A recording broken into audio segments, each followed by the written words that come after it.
Hi, I'm Medge. Welcome to my food forest. It's actually a very tiny food garden in a small city a few kilometers north of Manila, Philippines. Today, I want to show you how I make my zero-cost all-around compost. I start with my browns, which should be double the amount of greens. When I have enough browns, I gather my greens, like green leaves, tree prunings, kitchen scraps like fruit peels, coffee grounds, spoiled rice, and veggies. I have an exact measurement for all of these. I just keep an eye on the beans if they're too wet or too dry. To start, I gather all of my browns and greens and put them inside my bins on top of previously made compost and dry stems for aeration to aid in decomposition. I always start with 2 bins with holes in the bottom part and on the lid or cover.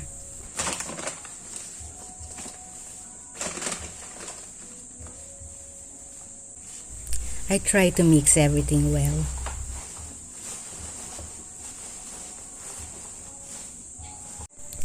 When thoroughly mixed, I leave them covered. This bin has been sitting here for days, maybe a week.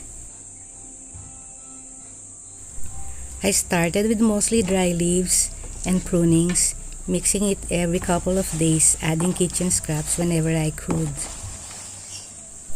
When I'm not busy or lazy, I chop them up to smaller pieces to speed up decomposition.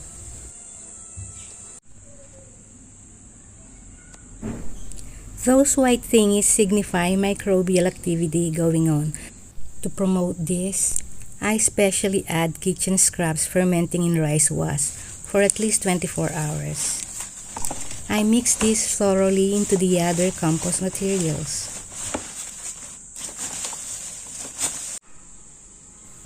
I add more rice wash if it is dry. It should be moist all the time, but not very watery or soggy.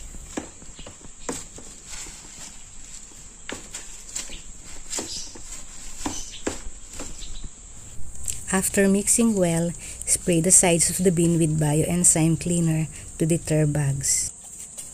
The BE, which is basically a vinegar, will also help leach out the calcium and other micronutrients from the hairs, nail clippings, and bird bones I added.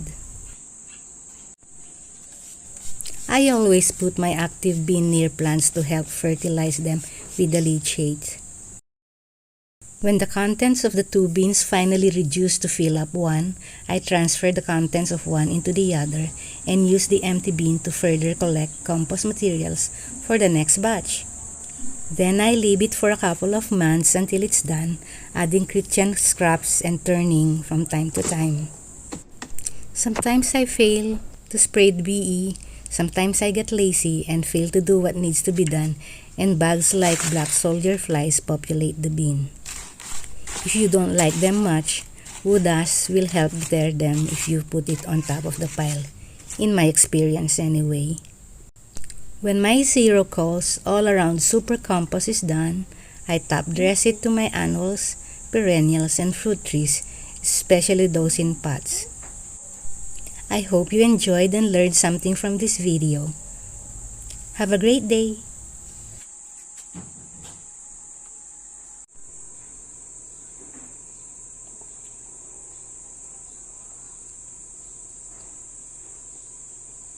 Yummy? Yes. You like it? Or you can have those.